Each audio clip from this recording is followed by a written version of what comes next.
There was tension hanging over Jerusalem. It wasn't a visible war, nor an open revolt. It was a restlessness that lingered in people's hearts. Many whispered about a man named Jesus.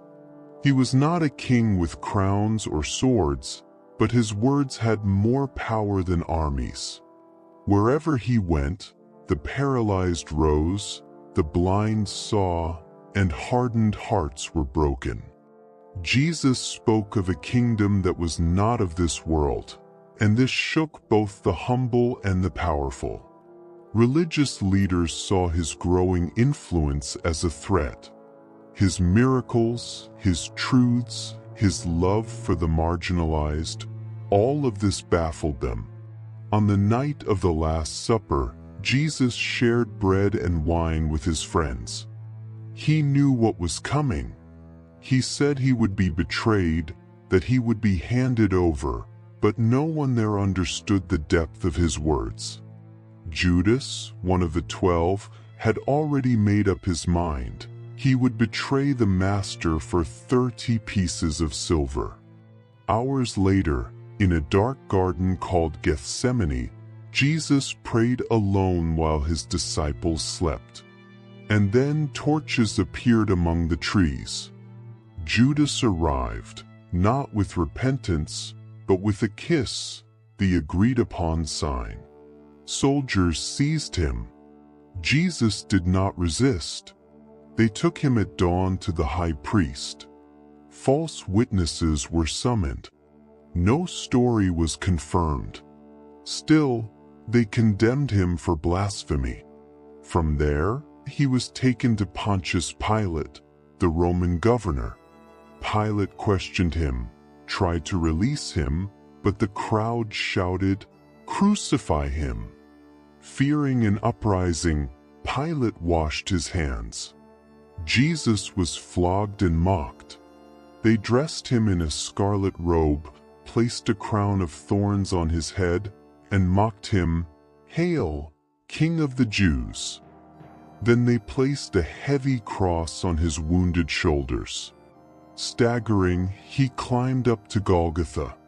There, they nailed his hands and feet. It was 9 o'clock in the morning when the cross was raised. On one side, a thief mocked him. On the other, a repentant man asked, "Remember me." Jesus replied, "Today you will be with me in paradise." At the foot of the cross, his mother, Mary, wept silently. John, the beloved disciple, stood beside her. Jesus looked at them and said, "Woman, behold your son. Son, behold your mother." Even in agony, he cared for his own. At noon, the sky darkened. The earth shook.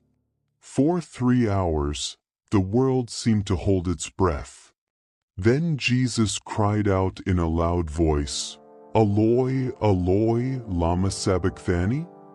My God, why have you forsaken me?" And shortly thereafter, he exclaimed, "It is finished." He bowed his head and gave up his spirit.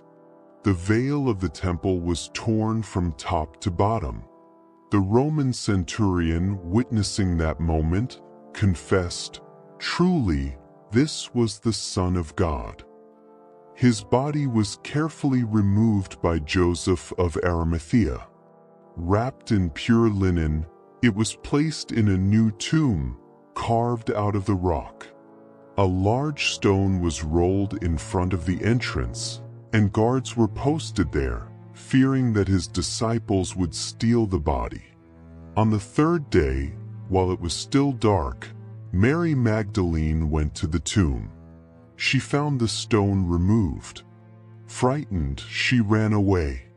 She returned with Peter and John. They saw the empty tomb. The linen strips were there, but the body was not. Mary remained. She wept until she heard a voice, "Woman, why are you weeping?"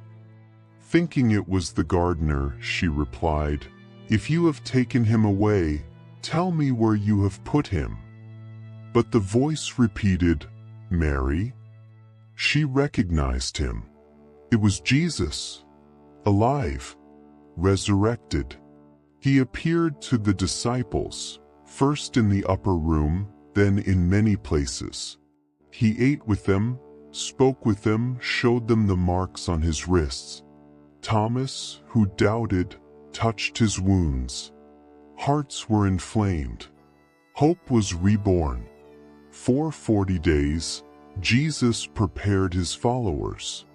He said that the Spirit would come, that they would carry his words to the ends of the earth.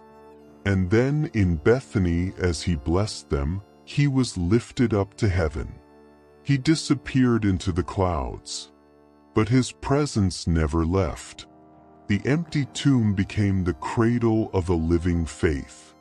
The cross, once a symbol of pain, now proclaimed redemption. Death was conquered. Today, centuries later, the world still echoes that morning when the stone was rolled away. Jesus lives. And through him, the impossible became real. Love conquered sin, life conquered death, and eternity was opened to us all. Because he lives, we can believe in tomorrow.